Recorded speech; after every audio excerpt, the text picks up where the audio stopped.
ترأس رئيس الجمهورية السابق رئيس المؤتمر الشعبي العام الزعيم علي عبد الله صالح اللقاء الموسع لأعضاء اللجنة العامة والكتلة النيابية والشوروية للمؤتمر الشعبي العام، حيث وألقى الزعيم علي عبد الله صالح كلمة إليكم تسجيلا لها. بسم الله الرحمن الرحيم. الأخوة نواب الشعب، الأخوة أعضاء مجلس الشورى، الأخوة قيادة المؤتمر اللجنة العامة، الأخوة قيادة أحزاب التحالف الوطني الديمقراطي، الحاضرون جميعا،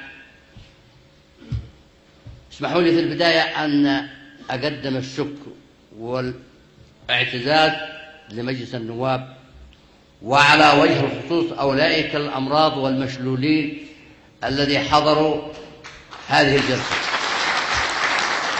نحن ممنونين، وأنا أتحدث باسم المؤتمر، لهذا التفاعل الإيجابي والرائع والحماس لدى المؤتمريين والمؤتمريات. هذا إنجاز تاريخي عظيم، انعقاد مجلس النواب لمباركة الاتفاق الذي وقع بين المؤتمر الشعبي العام وحلفائه وأنصار الله وحلفائهم، والذي أتى بنقلة نوعية إلى الأمام في إيجاد شرعية دستورية لمواجهة العدوان، شرعية مواجهة العدوان السافر البربري الغاشم على شعبنا اليمني الذي طال أكثر من سنة و7 أشهر. نحيي أولئك البرلمانيين، ونحيي كل المؤتمرين في كل مكان على الثبات والصمود في مواجهة العدوان. عدوان سافر غير مبرر، ومباركة دولية أممية. أطفالنا يقتلون في صعطة وفي عبس وفي تعز وفي سنبان وفي ذمار وفي المخا وفي صنعاء وفي مارب وفي عمران وفي كل مكان وفي زبيب، يقتلون في كل أنحاء الوطن. نحيي هذا الصمود الرائع، ونؤكد أننا سنقدم ضحايا تلو الضحايا، سندي لهم وجبة واحدة. 1.5 مليون مولود، 1.5 مليون مولود إن شاء الله، تعويضا على من رحلوا من أطفالنا ليقوموا يواجهوا العدوان. عدوان بربري غاشم. أنا بقى شفت غباء هذا العدوان. كل الحروب في كل مكان في العالم لها صبغتها ولها حيثياتها، هذا غباء خالص. يقولوا يتعلموا الحلاقة في رؤوس القضعان. أنتوا لكم سنة و7 أشهر، إيش تحققوا؟ انزلوا على الأرض، تعالوا على الأرض، ونحن نرحب بكم بأخشامها. وأنتوا تعرفوا يا أخشام بنادقنا ما عندنا طائرات، دمرتوها، والبحرية حقنا ضربتوها، ولكن بنادقنا على أكتافنا ورؤوسنا على الأكف. الشعب اليمني أكثر من 27 مليون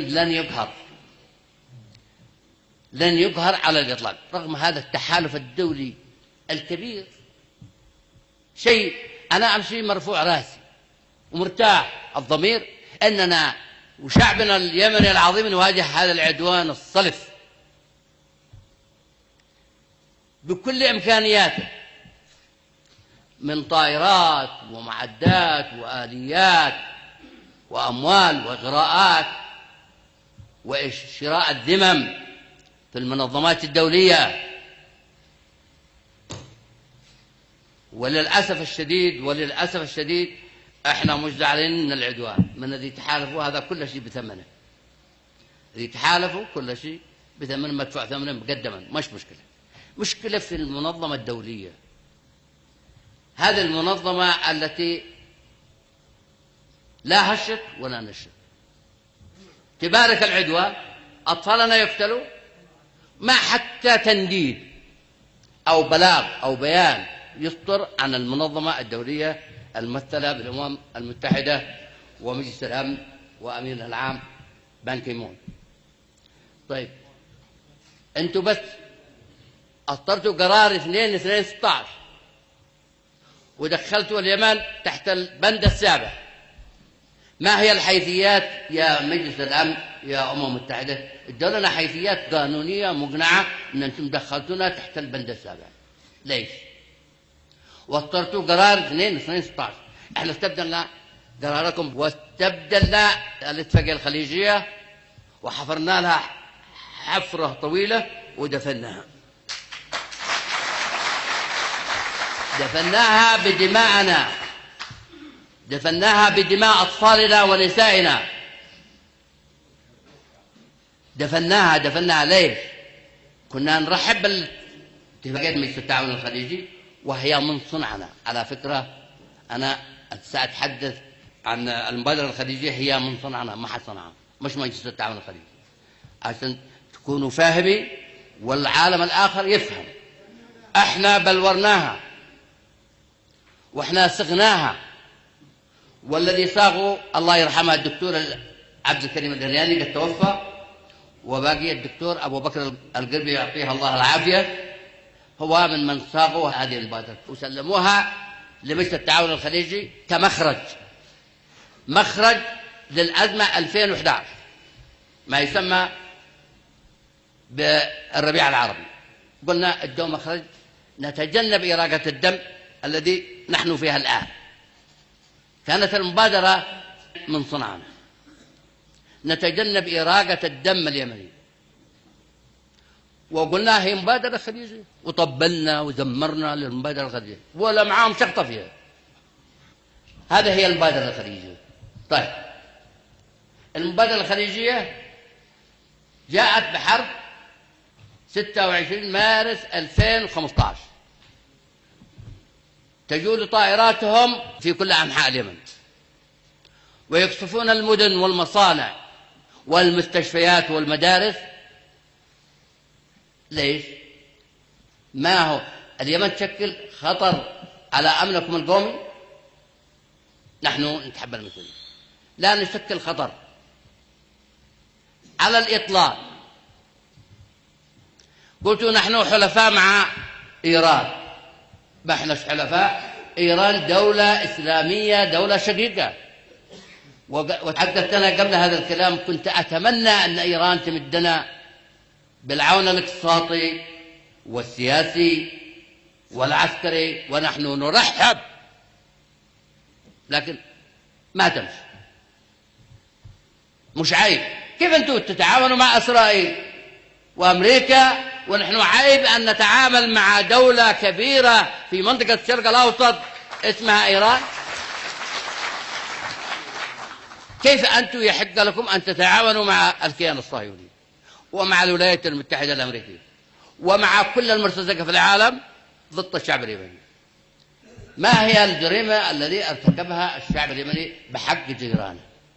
ما احنا جيران مع أخواننا في سلطنة عمان، ليس بيننا وبينهم ما يسيء إلى العلاقات، علاقات على خير مراد، وهي المنفذ الوحيد الآن للشعب اليمني لخروج المرضى والجرحى إلى العالم الخارجي عن طريق سلطنة عمان. أما طائرتنا التي تعبر عن طريق بيشة فهي تتفتش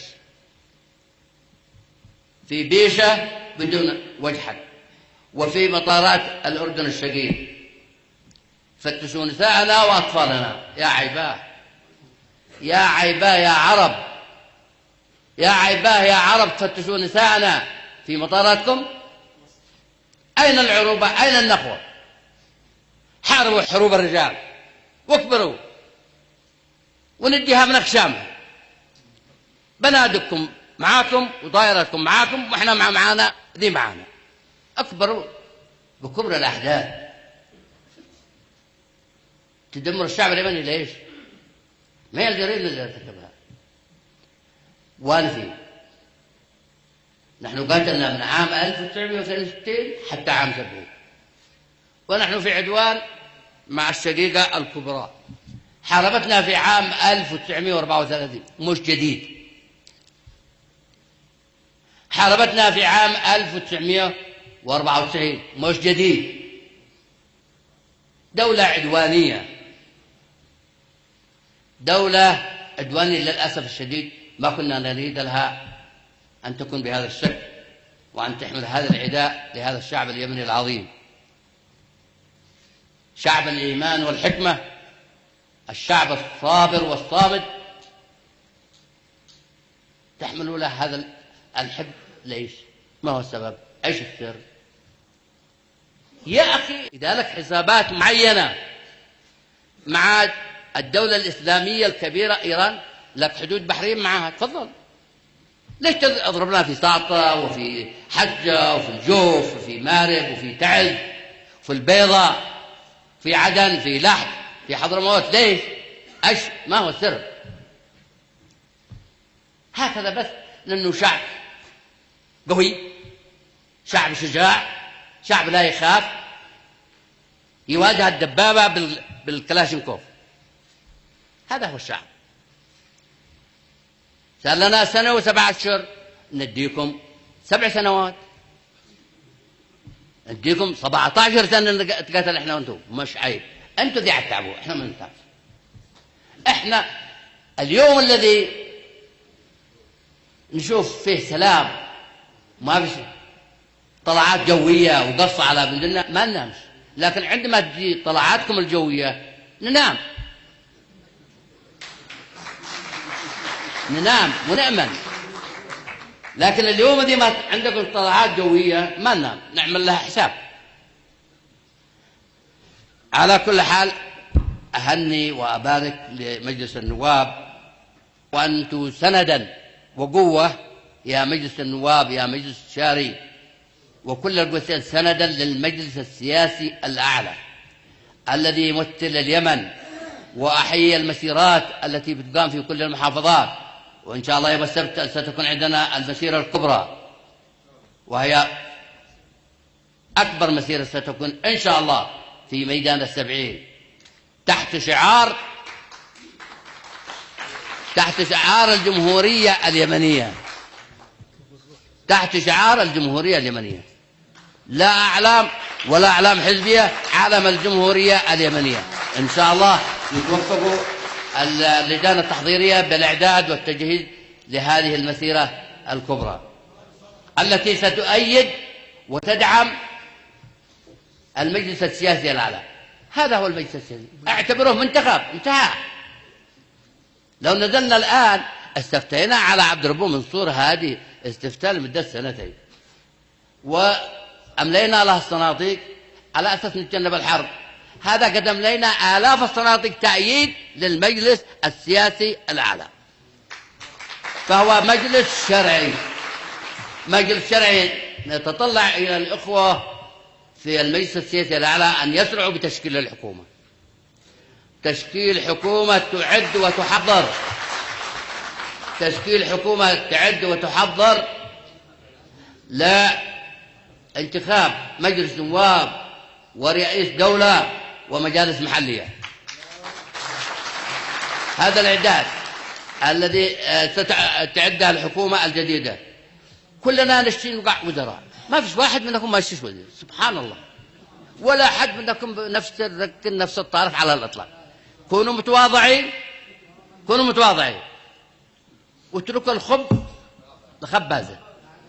اهدئوا، اهتموا بمجلس النواب، اهتموا بالسلطة المحلية، اهتموا بانتخابات رئاسية. الحقائب 30 حقيبة 26 حقيبة، كم ندي لكله؟ كل واحد يكون هو وزير. اهدئوا، كونوا متواضعين، وإن شاء الله يختار المجلس السياسي الأعلى حكومة موفقة، ونحن ندعمهم ونقف إلى جانبهم، إلى جانب المجلس السياسي الأعلى الذي يمثل اليمن في سياسة الخارجية والداخلية. نحن معكم وإلى جانبكم. دعني مجلس النواب هو السلطة التشريعية